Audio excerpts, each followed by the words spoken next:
This is just such an amazing event. Welcome. This room, this very room, a little more than 2 years ago, we had the last guest lecture here of friend and colleague Beth Swedner from Arizona State University. She came here to talk to us just before we all sort of transitioned into cyberspace for what we thought would be sort of a very short period of time, but here we are 2 years later, 2 years on. Dr. Swedner's lecture was titled Scholarly Activism, Situated Childhoods and Pedagogies of Place. And it was a powerful reminder that educating and caring for young children is a profoundly political practice. It's a practice that takes place somewhere and sometime. It implies engagement with what Janusz Korczak called the here and now of children, of communities and educators, or as Paulo Freire writes, a practice that implies change and enables pedagogies of hope, but only if we give that hope historical concreteness. And it's a practice that requires us scholars and academics to become activists and theorists, and as both to constantly challenge ourselves and most importantly, the taken for granted assumptions, the ready-made answers, the vested interests, and the generally the rules of the game. Justice has been a central theme in critical scholarship and critical practice in our field from the very beginning, as early childhood educators and scholars devote their work to addressing stark and persisting inequalities. The theme of justice underpins the critical pedagogies at the heart of early childhood education, for example, the work from an anti-bias framework, but it does not stop there. And justice too has to be the orientation when it comes to working with the institutions, the structures, the political, societal, and economic conditions for growing up in our unequal societies.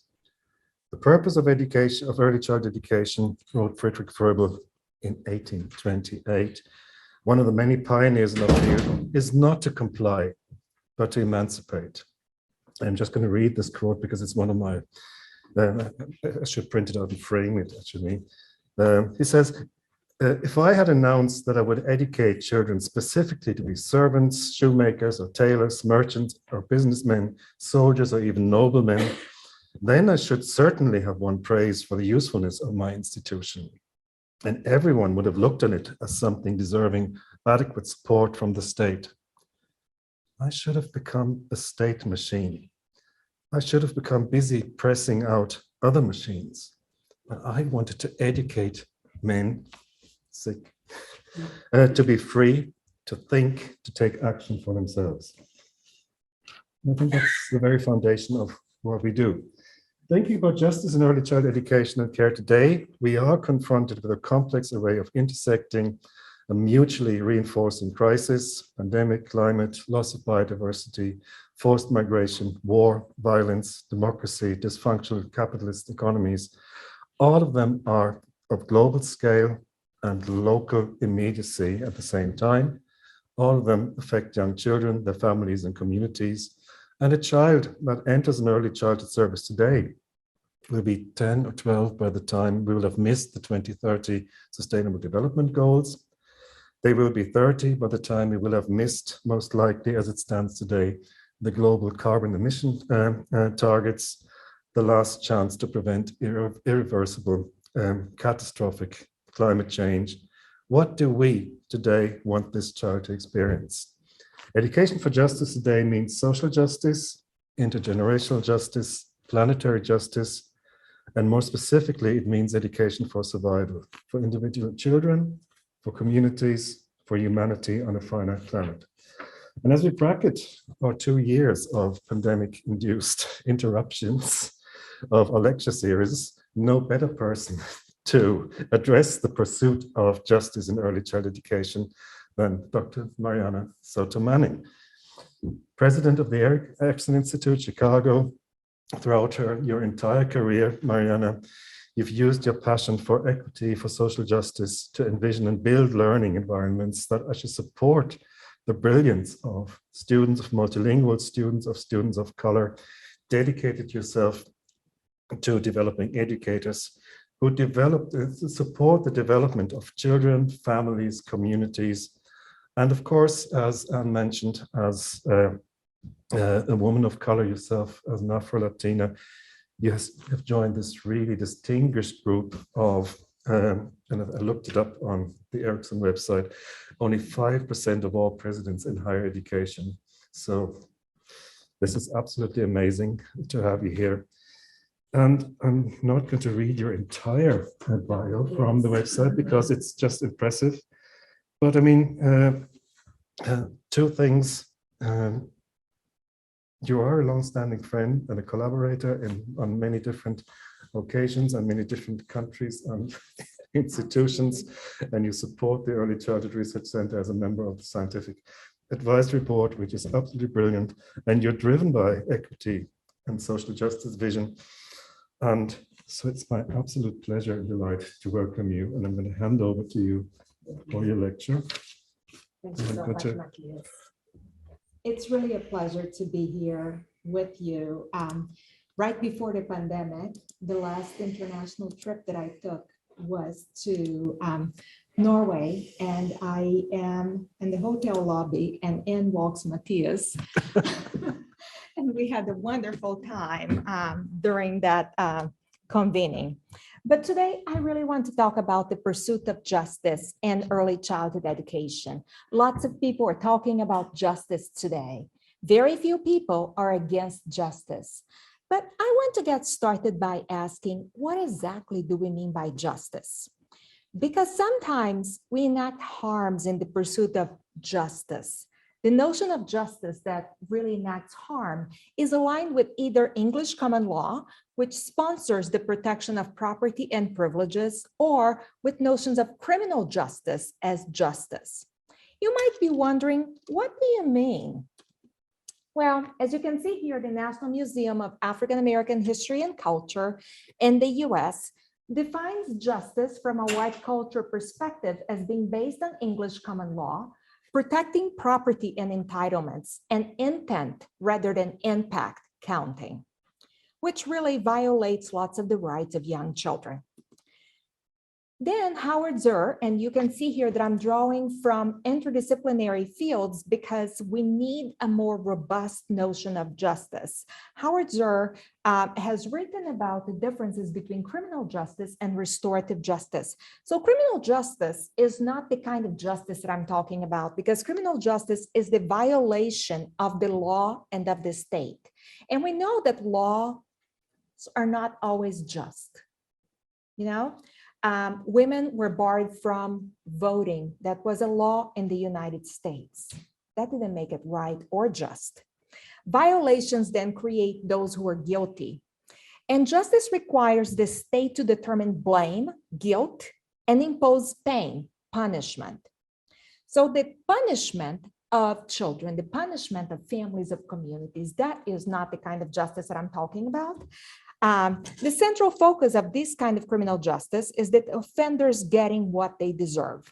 So this misunderstanding of justice and what counts as justice, whether it is English common law notions of justice in terms of the protection of privileges and the safeguarding of entitlements, or whether it is the criminal justice, continues to exclude those whose communities, lives, families have been disinvested in, who have been robbed of so much, of land, of labor, of their own livelihoods, of their culture.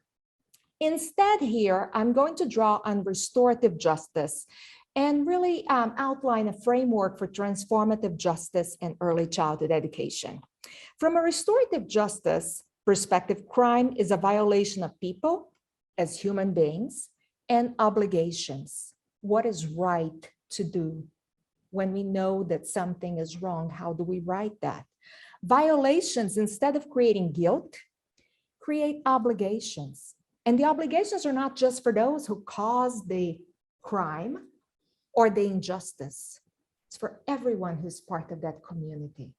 Therefore, it is not about, well, I didn't do that, therefore I do not have to engage in any repair. Instead, this kind of justice involves victims, offenders, and community members in an effort to put things right. So it cannot be done by one group. It has to be done in dialogue. It has to be done in a way that's participatory. And the central focus of justice then is that the victim needs and the offender responsibility are for repairing harm. And that harm is not individual, but it's societal, it's communal harm. So what happens when a child does not show up for school many days a week? Is it that the parent is a bad parent? Or is it that the system doesn't have, potentially in the US, maternity leave that allows for that parent to get that child to school? So it's about putting right as opposed to punishing, as opposed to segregating, guilting, and separating. So here, I draw on the work of my dear friend and colleague, Maisha Wen, when she drew on restorative justice to think about what matters in terms of justice. And she talks about these interconnected, really layers of justice. One of them is histories matter, then race matters, justice matters, and language matters. And we really have to attend to these interrelated layers in order to make sure that futures, that more just futures matter. So I'll start by analyzing just snippets of early childhood education through this lens, hopefully to elucidate how it can help us to not only critique, but to move beyond what is. So in terms of histories matter, a lot of times when we hear early childhood and child learning and child development, we think about science, but we forget that scientific racism was real and that research has been used to damage and to racialize. So here you see the ranking of races by cranial capacity, a study done by Samuel Morton in 1839 that has been disproven because of its ethical problems with it. Basically, he had, and I'm putting it these very simplistically, but he had the skulls of Black human beings, the skulls of white human beings, and decided to discard the ones that were larger of the Black human beings and discard the ones that were smaller of the white human beings and said, see, white people have more cranial mass, therefore are more intelligent. The issue with that is that these ideas pervade our imaginaries today. People still think in society that perhaps there is an IQ difference, perhaps people of color are not as smart, not as capable, that they need to really be given a little bit of an advantage, which could not be more different. So we need to attend to the histories that have constructed the injustices, the segregation that exists today. If a child enters my classroom, or if a parent brings in an infant and I think that that parent doesn't know better, or if that parent doesn't know how to raise that child properly, I am engaging in this very long legacy. And so history matters not because it immediately reflects what we're seeing, but it helps us make sense and interpret what is so that we can move toward what could be. Now, race matters, and race matters very young. From the study of Bridget Vertrup, we know that 6-month-old infants already have different kinds of shrieks when they see people of darker skin versus lighter skin. So when people talk about, is my child old enough to talk about racism? Well, 6-month-old babies are already associating emotions with skin color. So it's really important for us to think about what exactly does it mean and how am I part of that? Is it that I have dad white men European lullabies that are soothing as opposed to the beat of Latin and African rhythms that can be soothing in some settings? Is it that I paint the walls of the nursery in pastel colors as opposed to dark and vibrant colors? What are the ways that I don't even notice that I am making race matter in terms of soothing, in terms of well-being? So this was most visible in the Clark and Clark study of 1947. And that's really the study where young children, they saw themselves, young children of color, welcome, saw themselves as already inferior, the dolls that represented them as not being as good. Now you may stop and say, okay, but that's history. That's 1947. Well, I'll show you a snippet of a video that was done in this century. And then if you search online, there have been studies done in Colombia, in Mexico, and Brazil that mirror very similar findings. For you to have an idea of how race matters in the development of a child's identity, and how if we are to interrupt injustice and move in the pursuit of justice, we have to attend to that. We can't pretend that children don't have a racialized sense of self and of the world when they enter early care and education. So the minoritized children of color have been seen through 3 different lenses, and they're all problematic, and we need a new one. One of them is biologically inferior. That means, well, you're not as smart as you were born, like divine salvation being the solution. And we see that a lot in terms of Catholic education, for instance. Then we have culturally deficient, which is, well, they care about their kids, but they don't know how to read at bad times. So they need someone to raise their kids right so that their kids can succeed. And then there is the culturally different, which is different from what? Different from the norm. So you see, in a way, all of those 2 exist, but they are historical in terms of the biological inferior being the oldest, and the most recent being the culturally different, which still centers whiteness. So here's the video that I was talking about.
So as you saw in this video, preschool children ages 3, 4, and 5 already see the dolls as being pretty, as being smart. It's pretty because it has blue eyes and is white. It's bad because it's black.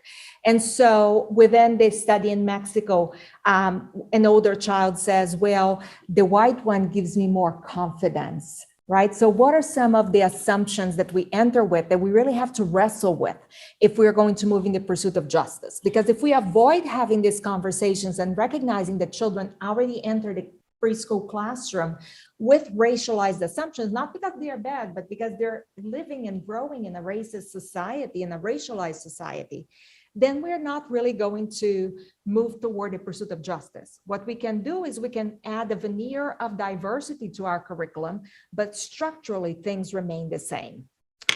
Now, we then have the culturally deficient paradigm, a way, an idea of seeing diversity.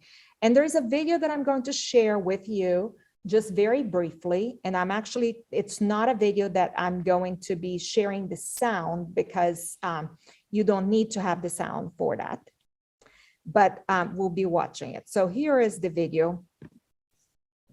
And this video says, today draw anything that comes up in your mind. And all the kids are drawing these very happy pictures with bright colors. And all of a sudden the teacher starts acknowledging and noticing that this child is coloring everything black. The teacher then goes to the principal, observes the child, the family talks with medical professionals. The child keeps coloring those papers black. Eventually goes to a psychiatric facility, is institutionalized, and leaves the classroom. And you see these very culturally deficient paradigm at work here, because you don't take the time and see the child is absent there, but you don't take the time to really learn through the eyes of the child. So one of the things that later you get to see is that this child, his imagination was so much greater than what professionals were imagining. Because in reality, what he was trying to do was to draw to scale, which was not anything that any of the other ones were doing. And you will see now a whale. So all of a sudden, if you stop that before it happens, then they're doing the last piece. Then you think, oh, this child is angry. They're mad. They have some sort of issue. They are coloring everything black. And so we jump to assumptions before we ever learn from young children what their imagination is. That is a lot of times the culturally deficient paradigm, that we see deficits in everything, but we don't wait. We want to impose adult timelines onto children and therefore not to learn from them, but trying to get them to fit into specific boxes. Now, in terms of, and I'm just going through these fast just to contextualize as we move forward, but in terms of culturally different, it's still a harmful paradigm as we understand diversity and injustice. So here's how adults talk about it.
So, and then later on, there is a child, an adult that reflects, remembers her own experience of her mother trying to protect her because she didn't want her to be so dark, but getting lightening creams.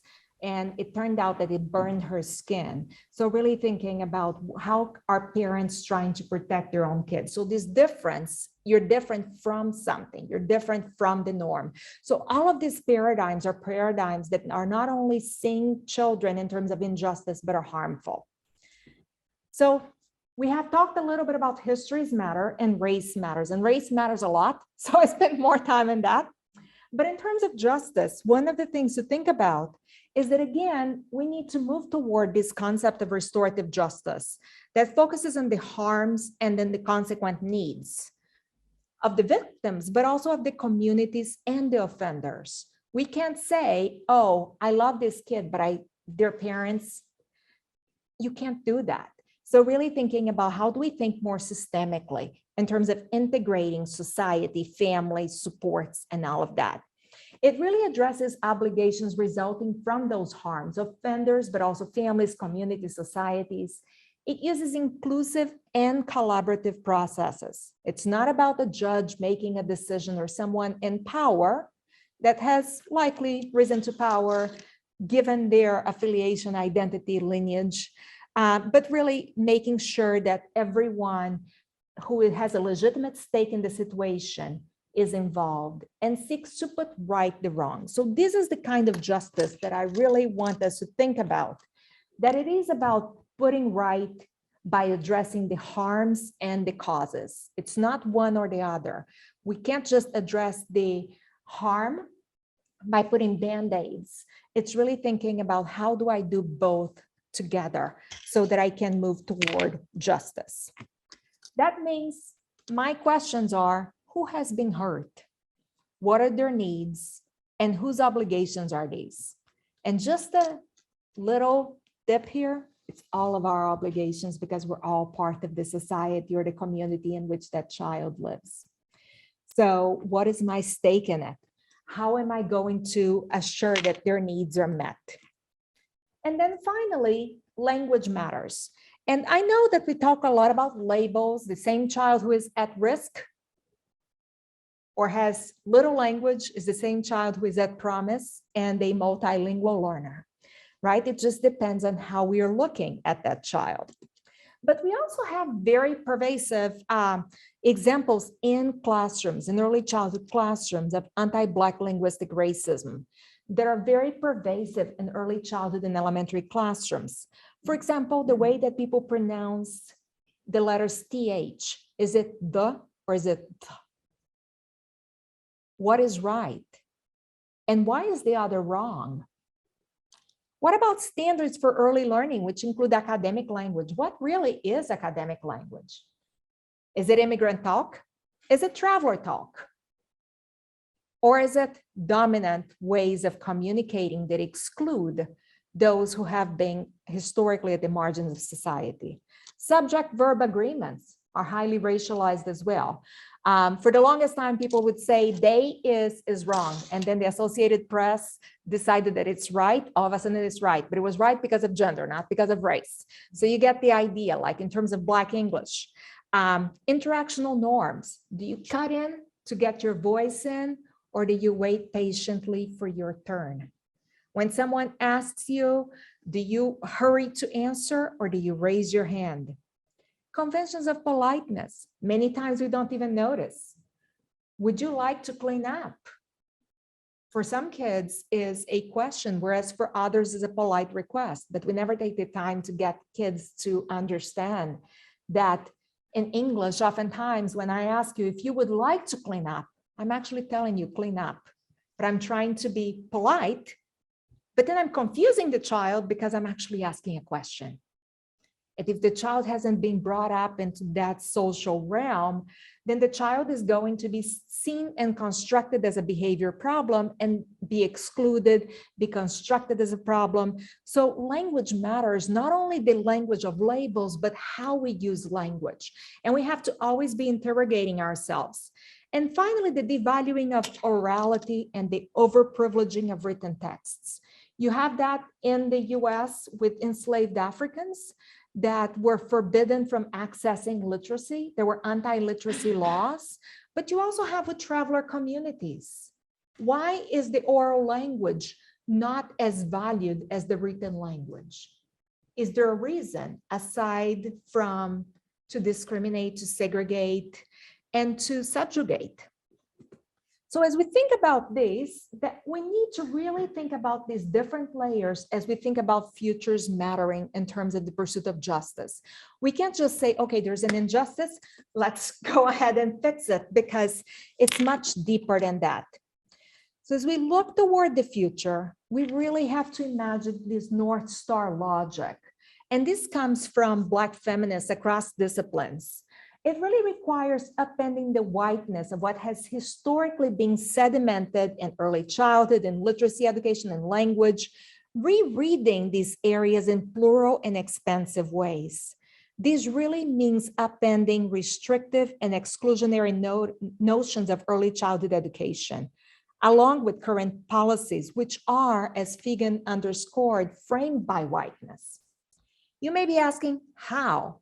That's the hard thing. A lot of times we're just so immersed in it that we have just normalized and accepted.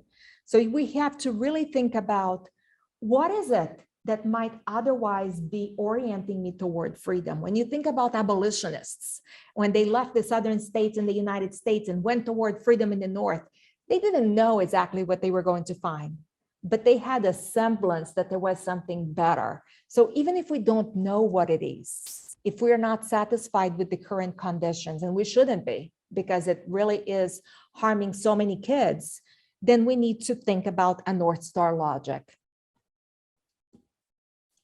And this North Star logic really has to inform us as we think about belonging. And I talk about belonging inspired by the work of Nira Yuval Davis in terms of the politics of belonging. Because a lot of times for young children and for early childhood education, we talk about how belonging matters, but we kind of think of belonging as a given. It just happens, when in reality, it requires a lot of work. So, because despite the importance of belonging, not all children have their needs to belong met, right? Belonging is really entwined with hierarchies of power in society. And as pervasively conceptualized, it's deeply rooted in a politics of exclusion. I often think about who is ascribed belonging right away. It's obviously not the person who's being asked, where are you from? Where did your family come from? That is a border that excludes. And it's one that is hyper visible to those who are at the margins of society and have been routinely excluded, and one that's ignored or invisible, invisibilized to those who are part of dominant society. And while early childhood education has embraced full and well the rhetoric of belonging in international frameworks and so much of the goals, it continues to protect the whiteness of the notion of belonging, centering the dominant white monolingual English-speaking child who represents characteristics typically associated with power and with dominant stories. So whose belonging is it? And can belonging actually cause harm? So we need to ask in our classrooms, in our preschools, whose belonging is ensured? Whose belonging is questioned? How do you know? And once you start seeing that, who is welcome, who has connections with the teacher, who knows their family, knows a common area and all of that, then you start seeing the patterns of exclusion from very early on. And young children come to internalize that. Because as we move toward creating a culture of belonging, belonging is complex. It's not simply a competency to be achieved by the child. A lot of times it gets framed that way in early childhood education. It's like, well, my goal is for all children to belong. And my question is, what are you doing for that? Because it's not just like this idea that's going to become reality if some forces get together. It is really a political project. And it needs to be reconceptualized in the pursuit of justice. Again, through the framework that I just presented in terms of histories mattering, of race matters, of justice, language mattering. What is the language of belonging? What is the notion of justice and belonging? Who justly belongs and who doesn't? What is the history? What's the racialization of belonging? And it is the responsibility of the field of early childhood education and of society writ large, because the harms enacted by Black, Indigenous, and children of color exclusion from belonging must be suspended. I know that the very first principle of our profession is first you shall do no harm. And that includes physical, psychological, emotional, right? But then we forget about it. When kids are told, well, you have to erase yourself and become this other person in order to be competent or successful, or you have to judge unfavorably the way that your family and community behaves, what they value, and pivot toward this other way, kind of losing part of yourself. And just like a very dark mark of pencil on a paper, on a white paper, when children undergo processes of erasure, the indentation is still there, and there are lots of rips, which means that we are creating conditions of trauma in the name of academic success.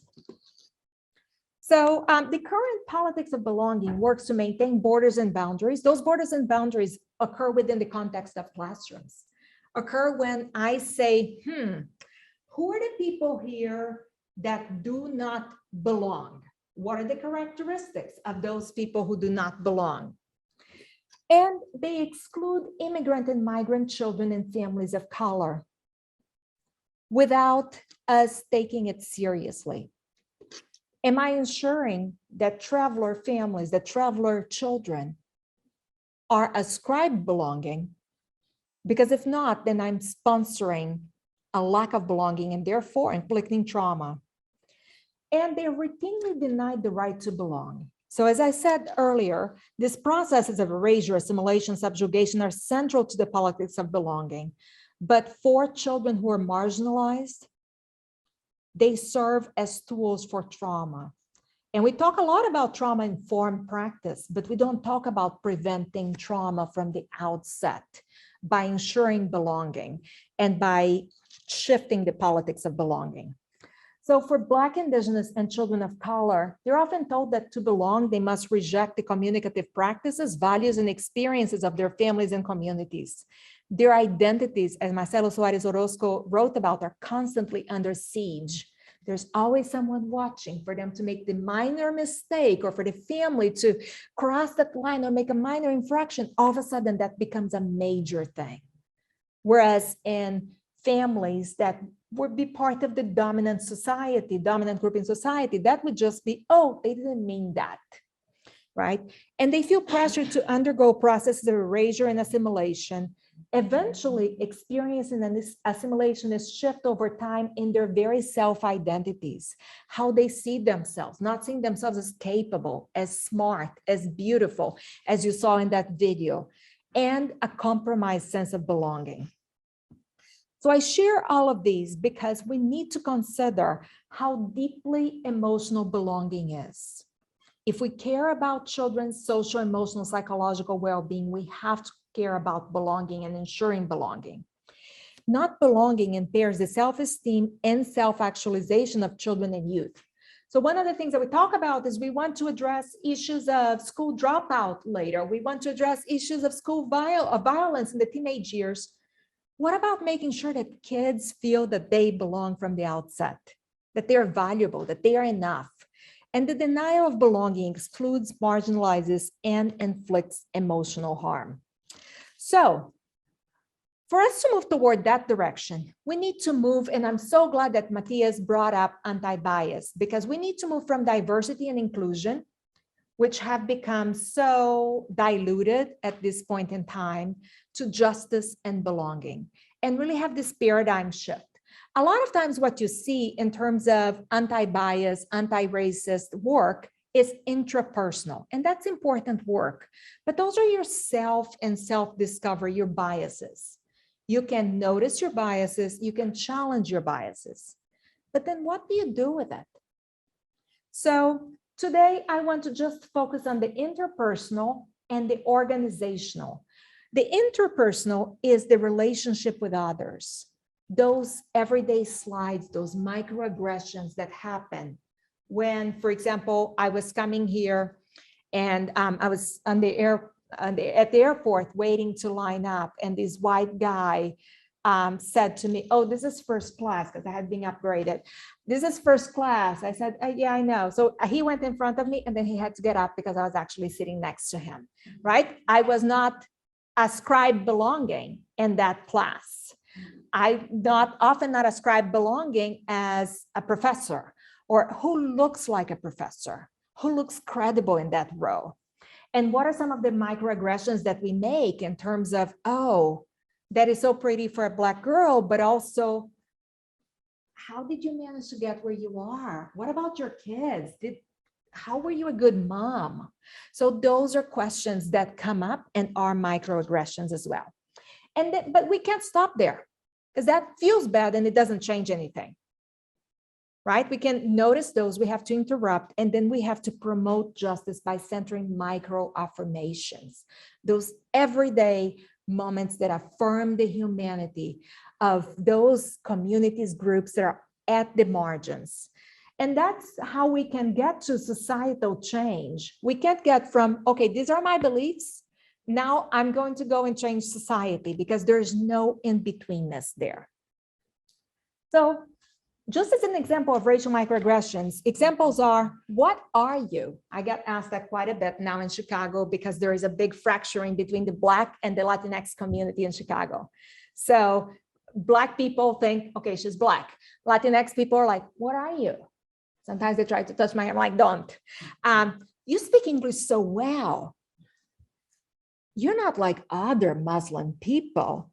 Why do you sound so white? Those are microaggressions. Many times people think that they are being complimentary, like you don't act like a normal Black person, when in reality that is deeply disrespectful and it's an act of aggression.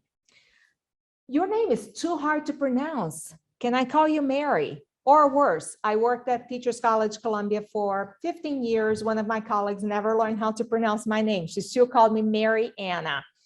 And even though I had to say it's Mariana, it is like a double D. So you get the idea in terms of how microaggressions are everywhere. Now we have to stop and suspend those, but we also have to move toward microaffirmations. And microaffirmations are a much newer concept. But before we get there, what are microaggressions? What are racial microaggressions and what are microaffirmations? It's important for us to just quickly review that, especially because with culturally relevant teaching, one of the things that we see is people don't read about the concept. They want to understand it just by the name. So aren't microaggressions small? Why do they matter?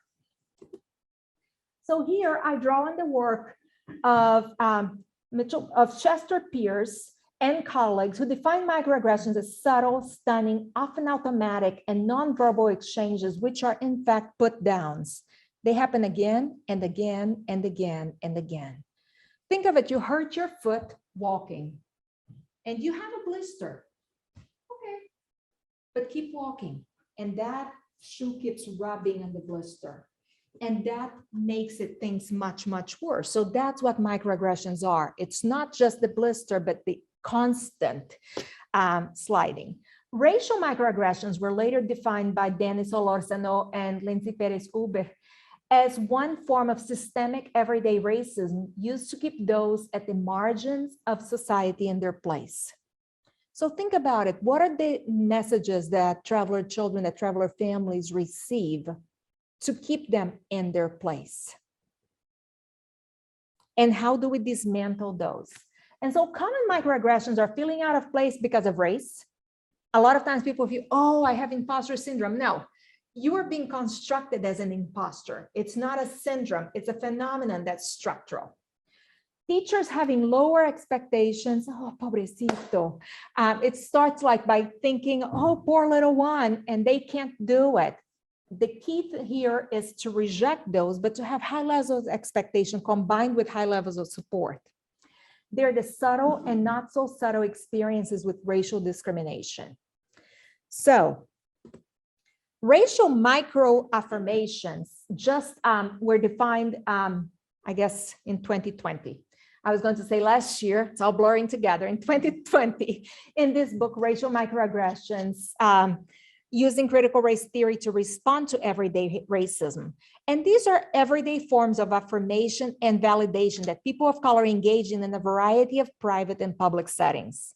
The nods, the smiles, the embraces, the use of language, and other actions that really express acknowledgement, respect, and self-worth. For those who are not part of those groups, we need to learn what those are, to observe, and then to be invited into that community in order to be able to engage in those racial microaffirmations without appropriating it. It's not an accessory. It's not a, oh, yes, that's so nice. That's not it. It's really thinking about what is it? You're going to go and it's a fist bump. It's a look. It's a smile. It's, I see you. I value you, right? And a lot of times these are nonverbal exchanges that people of color use to affirm each other's dignity, integrity, and shared humanity.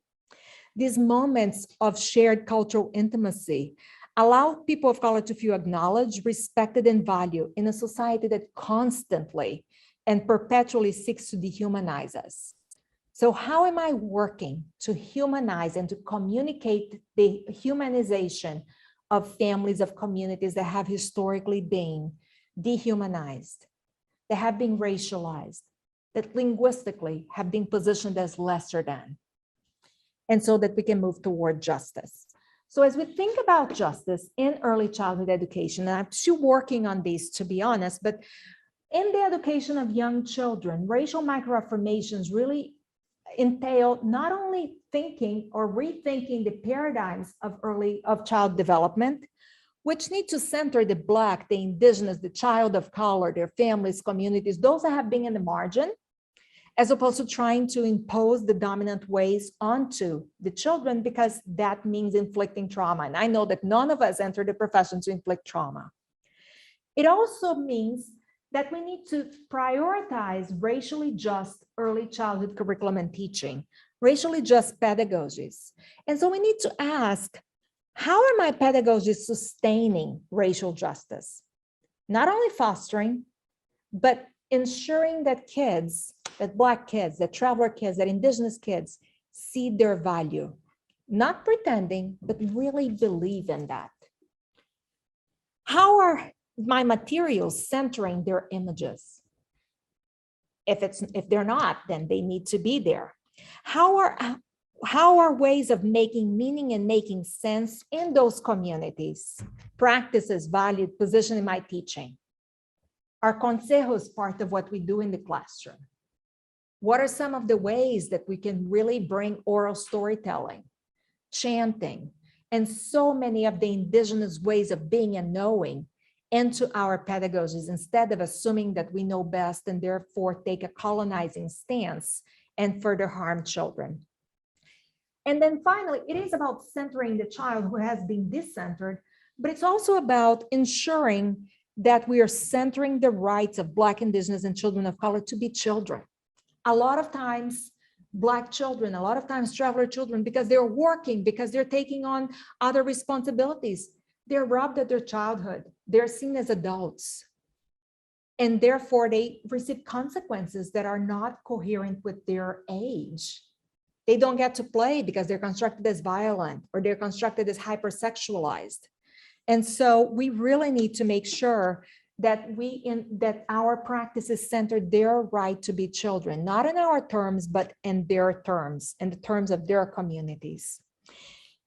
Fostering their belonging, sustaining their full humanity, shifting from priorities of white educators to learning from the ways of being, behaving, communicating from the values, voices of the communities that have historically sustained the children intergenerationally. So I'm going to share you one quick example. I have others, and I'm happy to talk about those at another time. But one of them is names, microaffirmations in action, because a lot of times what we do is we wait until a microaggression's in place to then react with a microaffirmation. And we can't do that. We can't be reactive. We have to be proactive. So we have to plan for microaffirmations in teaching. So this is a book. So the importance of names is really key in terms of microaffirmation, because a name is part of who a child is. Is it David or is it David? It might be written the same way, but it matters, right? So a lot of times, so that it doesn't become an issue of Mariana, for instance, you may use children's books or stories or different ways. And so this book by Jamila Tompkins Bigelow is called Your Name is a Song. And I like this book because it talks about how some names come from the sky. They made up names come from dreamers. Their real names were stolen so long ago that they had to dream up new ones, which is a very different story of having a common name and an uncommon name, a normal name and a strange name. So how is it that we think about names as being more expansive, more inclusive, as opposed to thinking about, why did this parent spell this name this way? Or why would you give this name to your child? And Jamila has a video, and I'm going to just briefly share with you to see how she frames that.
So she goes on and offers Bob and all of these other names so that you learn how to pronounce all names. It's not about, oh, let's learn the strange names. It's fostering microaffirmations from the very beginning and explaining and understanding that we're all unique. And then from there, two kindergarten teachers had kids go home and interview family members about the story of their names. And so in their story of their names, of course, that these were oral interviews that were brought, but it was primary data research, they're going and they're carrying the information. And they ended up authoring a book, No Name is the Same, Name Stories from these two teachers, kindergartners. Now, what they did is they used the text, the voice to text app to get the words down and then played back, because we didn't want for the writing to serve as an obstacle, especially for 4 and 5 year olds. So you see here, Nevaeh, and you see there is a pattern, all of that, but here's what she says. My name is Nevaeh. My mommy said I was a miracle. I am from heaven. My name is heaven spelled backwards. Now, these books became very much the favorite books in this class, but Nevaeh's speech therapist looked at these and said, oh, I'm so glad to know. I just thought that her name was weird. Now, think about someone who's serving that child who from the outset thinks that the name is weird. What are some of the assumptions that are brought to bear about the family, about the child, instead of thinking, wow, this mom thought so highly of her child that her name is heaven spelled backwards. And many times we don't take the time to do that. Here's Ryan, and Ryan was initially a quiet, recently immigrated Chinese boy. And one of the things about Ryan is he was always very quiet in the classroom. And so one of the things that happened was, of course, that he worked with someone who could do some of the Mandarin translation and all of that, but he dictated it. And one of the things is that Ryan became an expert, because as you look at the two symbols for baby, bow, bow, only Ryan could read those. So as the kids were reading books in the classroom, they had to go to Ryan as the only Mandarin Chinese expert to read that and to get the accent. And so every morning, Ryan was there ready to help the kids read the page about his name, because he was the only one who knew initially how to pronounce that. So he went from a kid who didn't know anything, or he didn't know much language. So the kid was the only one with whom they could read that page.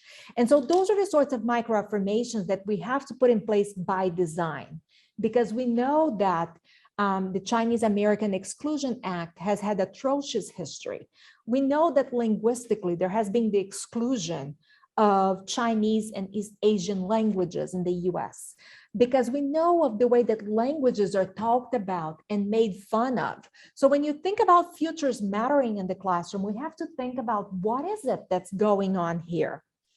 So with that, I really want for us to stop and think about, if we are to indeed make change happen, we have to plan for racial microaffirmations in the education of young children. That means that we have to step out of the center as teachers, as educators, as professionals, and position ourselves in the margins, learning from and with young children, families, and communities, questioning the paradigms that we have for child development, because we still don't have a paradigm that's adequate. So we have the inferiority paradigm, we have the deficit, we have diversity. All of them are harmful. So how can we lean into children? How can we lean into communities that have been excluded as a way of imagining something, a paradigm that can serve as a North Star toward justice and freedom? How is it that I don't enact the kinds of pedagogies, the kinds of teaching that I liked going through school, but that I challenge those? That I can really expand the practices, the values, and the role of families, because many families are highly educated, but have little to no schooling. So how do I step out of this elitist position where I think that schooling is the only form of education, And how do I partner with understanding that there is more expertise shared in a community than in any one person? And most of all, how do I listen to, learn, value, cultivate, and sustain the voices, values, the expertise of those that have been historically marginalized and tenaciously silenced throughout the history of early childhood education and of schooling at large. So with that, I hope that today's presentation helped you think about toward what kind of justice we need to move toward, what part of that work is, what harm has been inflicted and continues to be inflicted, and may we all recommit to countering microaggressions while fostering, cultivating, and sustaining microaffirmations in and through our teaching, research, policy, thereby centering joy, love, and humanity for all children of color, pursuing justice in early childhood education, not as an add-on, but as a design feature, as foundational to the well-being of young children and to our ethical commitment to the profession. So thank you.